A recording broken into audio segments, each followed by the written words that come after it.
Hey, young fellas. This is the older bro talking. These videos are designed kind of as lucid thoughts to guide young men. And if, young women find this helpful, that's great too. And you don't have to be younger than me per se to kind of see me as an older brother figure.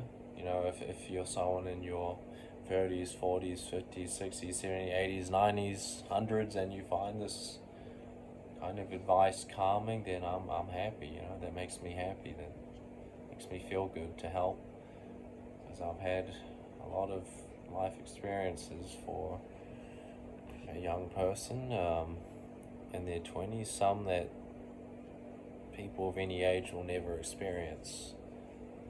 So I won't get into that for now, but anyways, shit, what was the point of this video?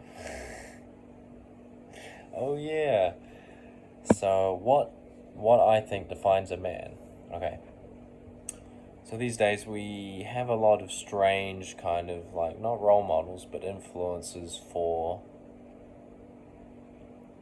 young men to kind of look up to, which I think is so wrong. So, people like Andrew Tate, it's kind of the only one that comes to mind right now. Or Joe Rogan, or like those kind of guys. I don't put them in the same exact bubble, but they're kind of like this part of this manosphere term that helps shape collective young male thought. And basically, I would say ignore them, because they are very confidently, false confidence might I add, trying to tell you how to think. Okay? And no one should ever try to tell you how to think. You have to figure that out yourself. And this is called critical thinking.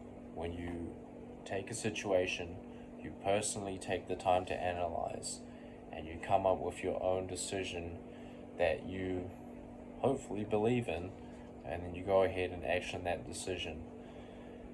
Remember, this is a saying, again, that making no decision is a decision. Oh man, I'm hitting the 3-minute mark already. Okay, what it means to be a man in my eyes, this is my personal opinion, you don't have to agree with me.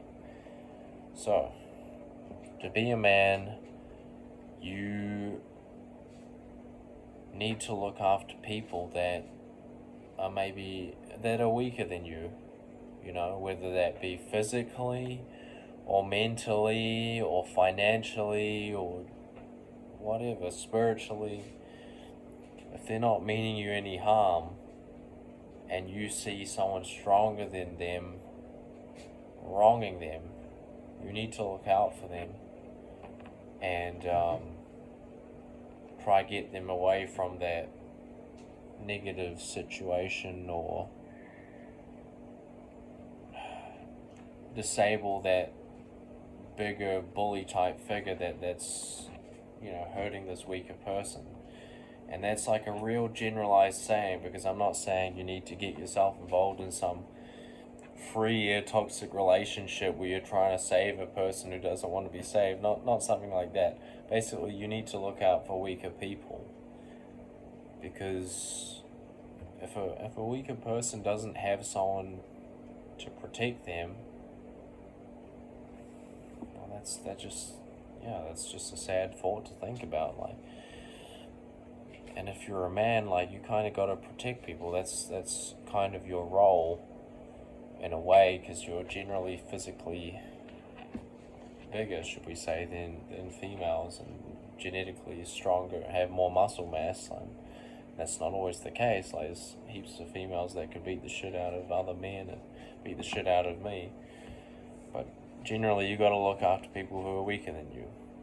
And that means saying something when you see something happening that morally is wrong. Okay? If you see people getting bullied on the street, for example, try assess the situation, make sure there's no threat of violence, or hopefully no threat of violence, and if you can diffuse the situation somehow verbally is what you got to do, because I don't want you getting hurt, I don't want the weaker person getting hurt, and maybe the bully is just having a horrible day. Let's hopefully not get them hurt. They may not deserve it. May not.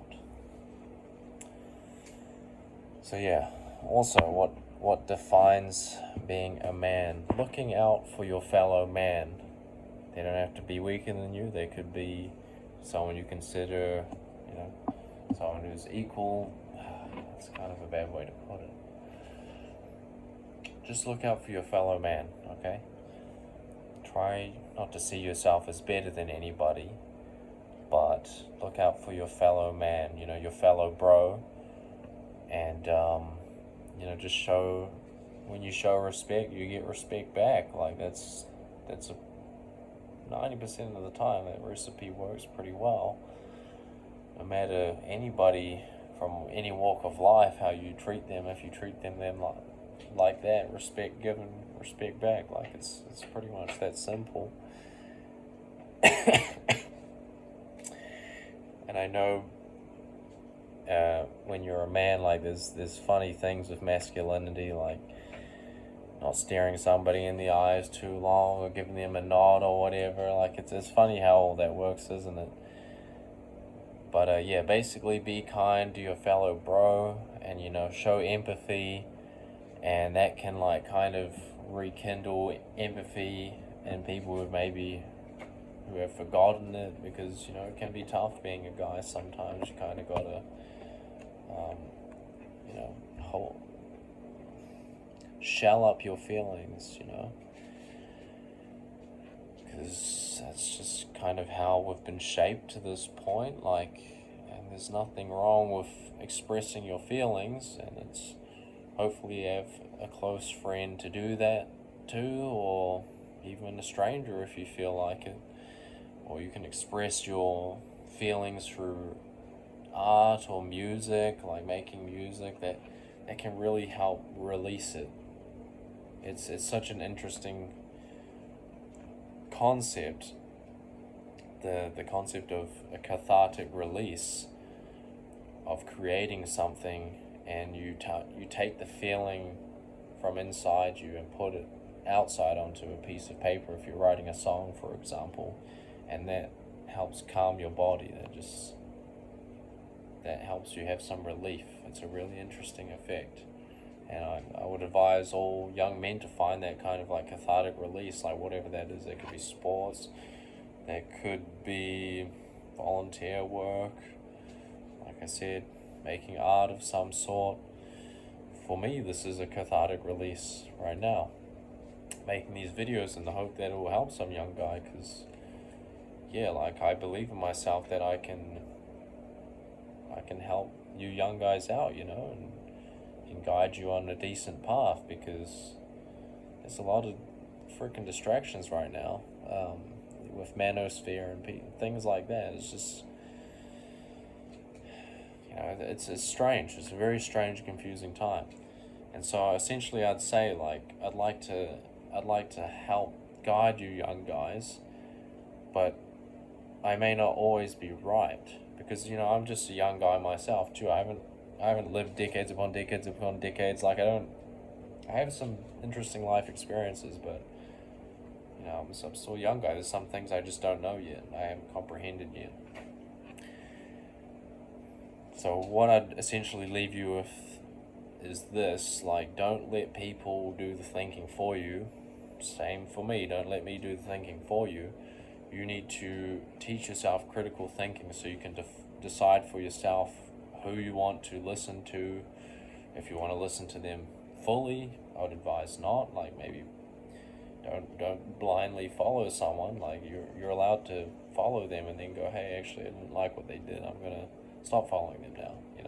That's okay. Life's a very complicated thing. It's not black and white. It's just basically a whole mixture of different things you hold in balance. Like it's never black and white. I really like the great thinker Socrates, how he always asked why. He would ask why, whatever answer you'd give him, he'd say, why do you think that? He'd try to get to the very root cause of why you thought that. I think that's just very interesting, and that's kind of like a part of critical thinking, I would say, is asking why is that like that?